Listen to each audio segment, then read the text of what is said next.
제가 함께 보신 하나님의 말씀은 시편 23편 1절부터 6절까지의 말씀입니다. 한 절씩 교도하여 읽도록 하겠습니다. 여호와는 나의 목자시니 내게 부족함이 없으리로다. 그가 나를 푸른 풀밭에 누이시며 쉴 만한 물가로 인도하시는도다. 내 영혼을 소생시키시고 자기 이름을 위하여 의의 길로 인도하시는도다. 내가 사망의 음침한 골짜기로 다닐지라도 해를 두려워하지 않을 것은 주께서 나와 함께 하심이라. 주의 지팡이와 막대기가 나를 안위하시나이다. 주께서 내 원수의 목전에서 내게 상을 차려주시고 기름을 내 머리에 부으셨으니 내 잔이 넘치나이다. 내 평생의 선하심과 인자하심이 반드시 나를 따르리니 내가 여호와의 집에 영원히 살리로다. 아멘. 오늘 우리가 읽은 이 시편 23편은 참 우리 성도들에게 많이 사랑을 받는 시편입니다. 왜 이렇게 성도들에게 사랑을 받고 또 불리게 되었을까요?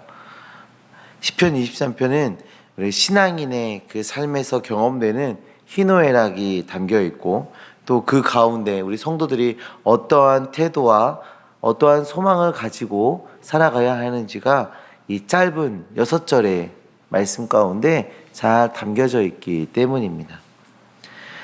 시편 23편은 목자이신 하나님을 찬양하고 있습니다. 하나님을 선한 목자다라고 고백하고 있는데요.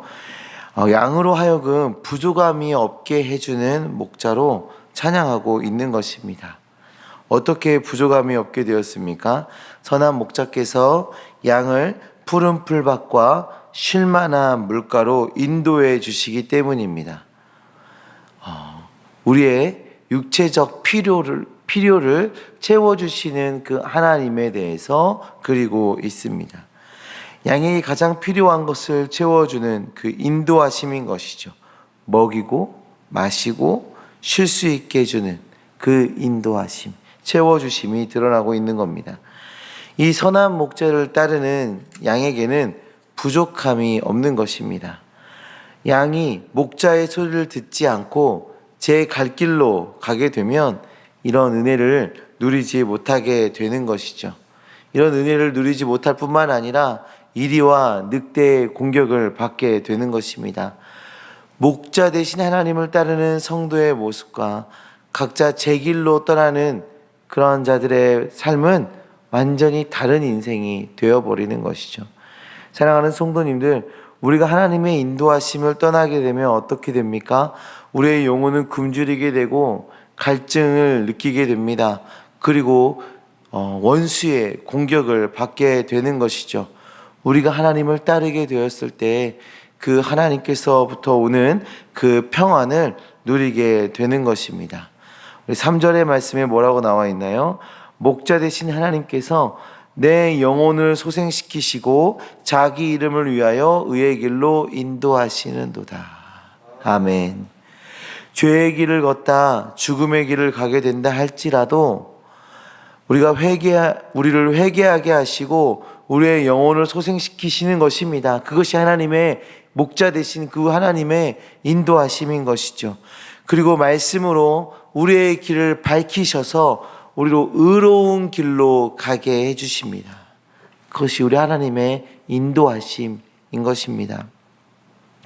하나님의 인도하심에 따라 살아갈 때 성도에게 주어지는 첫 번째 유익은 육체의 필요를 채워주는 것이고 두 번째 유익은 우리 영혼의 필요를 채워주시는 것입니다. 하나님과의 친밀한 관계가 우리에게 얼마나 중요한지를 보여주고 있는 것이죠. 목자 되신 하나님을 따라 살아갈 때 그리고 하나님으로부터 오는 그 은혜로 채우시는 그 은혜, 인도하시는 은혜를 누리며 살아가는 우리 성도님들 되시기를 간절히 소망합니다. 4절의 말씀을 보시면 하나님의 동행하심이 드러나고 있는데요. 성도님들, 우리가 믿음 안에서 살아간다 할지라도 우리는 고난을 겪게 됩니다. 고난은 누구에게나 있습니다. 어려움은 누구에게나 있는 것이죠. 아무리 좋은 환경에서 태어난다고 해도 고난은 있습니다. 다윗은 자신이 사망의 음침한 골짜기로 다닐 때 하나님께서 함께 해주셨다라고 고백하고 있어요. 성도님들, 이 고백은 신자와 비신자의 차이를 잘 드러내주고 있는 모습인데요. 누구에게나 다가오는 고난, 아픔, 절망, 그러나 그 안에서 함께하고 계시는 하나님을 보는 자와 그러지 못한 자는 너무나도 큰 차이가 나는 것이죠. 우리는 성도입니다. 성도는 하나님을 보게 됩니다. 우리를 지키시고 인도하시고 함께하시는 그 목자의 모습으로 우리 고난 가운데 함께하고 계시는 그 하나님을 보게 되는 것이죠. 이 하나님이 고백되는 주님의 자녀들 되시길 소망합니다. 그리고 하나님의 동행하심을 느끼며 살아가시기를 간절히 소망합니다. 다윗은 정말 우여곡절이 많은 사람이었거든요. 어린 시절부터 부모로부터 인정받지 못하며 자라왔습니다. 그 왕의 후보로 자녀들을 내세울 때 다윗은 내세우지 않았어요. 그리고 그 어린 다윗에게 전쟁터로 심부름을 보내는 부모가 어디 있습니까? 다윗은 그런 사람이었어요. 장인인 사울에게 쫓기는 신세가 되었습니다. 뿐만 아니라 가장 사랑하는 아들이 반역을 저질렀고 아버지의 목숨을 위협하는 그런 일이 벌어지게 되었어요. 또 수많은 전쟁 속에서, 끝없는 전쟁 속에서 살아왔던 사람이 바로 이 다윗입니다. 그런데 다윗은 우리에게 찬양의 사람, 하나님의 마음에 합한 자, 이스라엘에서 가장 선한 왕, 그렇게 그려지고 있는 것이죠. 고통이 없는 것이 아닙니다. 고통이 있었고 아픔도 있었지만 동행하시는 그 하나님을 끝까지 부여잡고 살았기 때문입니다. 고통 중에 하나님을 바라봤고 죄에 빠져 있을 때라도 하나님을 바라보며 회개하였습니다. 그 결과 다윗은 승리한 성도의 삶을 우리에게 보여준 것입니다. 지금 우리가 어느 위치에 어떤 모습으로 있든 우리가 해야 할 일은 정해져 있습니다. 지금 우리가 죄 가운데 있습니까? 아니면 기쁨 가운데 있습니까? 아니면 고난 가운데 있습니까? 우리가 어떠한 모습에 어떠한 위치에 있다 할지라도 우리가 할 일은 정해져 있습니다. 그것은 목자 되신 하나님을 바라보는 것, 목자 되신 하나님의 인도하심에 순종하는 것입니다. 이것이 우리가 승리하는 성도가 되는 비결인 것입니다. 목자의 음성에, 우리 하나님의 음성에 귀 기울이시기 바랍니다. 그리고 따라가시기를 소망합니다.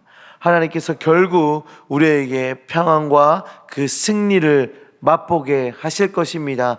그 하나님 신뢰하며 그 하나님 따라가며 그 하나님을 찬양하며 살아가는 주의 자녀들 되어지시기를 간절히 소망합니다. 기도하시겠습니다. 하나님 아버지 감사합니다. 주님, 우리를 사랑해 주셔서 주의 백성 삼아 주시고 하나님의 그 은혜 속에서 살아갈 수 있도록 인도하여 주심을 정말 감사합니다. 하나님, 우리의 목자가 되어 주셔서 우리에게 푸른 풀과 쉴만한 물가로 인도하여 주셔서 우리로 쉼을 얻게 하여 주시고 영혼의 갈증을 채우며 그럼 우리의 그런 삶을 채워갈 수 있도록 큰 은혜로 함께 하심을 정말 감사합니다. 우리를 부르시고 인도하시는 그 하나님의 음성에 순종하며 귀 기울이며 따라가는 주님의 양 되어질 수 있도록 주여 역사하여 주시옵소서. 또한 우리의 영혼을 소생시키시는, 회복시키시는 그 하나님 바라보며 주님 앞에 회개하고 다시금 주님 앞에 결단함으로 주의 백성된 삶을 결단함으로 나아가는 우리 되어질 수 있도록 주님 역사하여 주시옵소서. 하나님, 혹시 이 자리에 나와 함께 기도하는 주의 자녀들 가운데 고난 속에, 아픔 속에, 근심 가운데 있는 주의 자녀들 있습니까? 하나님, 간절히 바라는 소원으로 하나님께 비전을 구하며 나아가는 주의 자녀들이 있습니까? 주님 말씀하여 주시옵시고, 하나님 주님께서 말씀하시는, 주님께서 보여주시는 그 의의 길을 따라갈 수 있도록 주님 큰 은혜로 함께하여 주시옵소서. 하나님 음침한 골짜기로 다닐지라도, 사망의 음침한 골짜기를 다닐지라도 하나님 주님 보호하시는 하나님을 발견케 하여 주시옵시고, 원수의 목전에서 상을 차려주시고 기름을 머리에 부어주시는 그 은혜의 하나님을 경험하며 살아갈 수 있도록 주님 역사하여 주시옵소서. 하나님 오늘 하루, 또 오늘 이번 한 주를 주님께 내어 맡기며 나아갑니다. 큰 은혜를 경험하는 우리 되게 하여 주시옵소서. 특별히 우리에게 복음을 전하는 우리 주의 자녀들 되어질 수 있도록 주여 역사하여 주시옵소서. 함께 하신 믿습니다. 예수 그리스도의 이름으로 기도합니다. 아멘. 하늘에 계신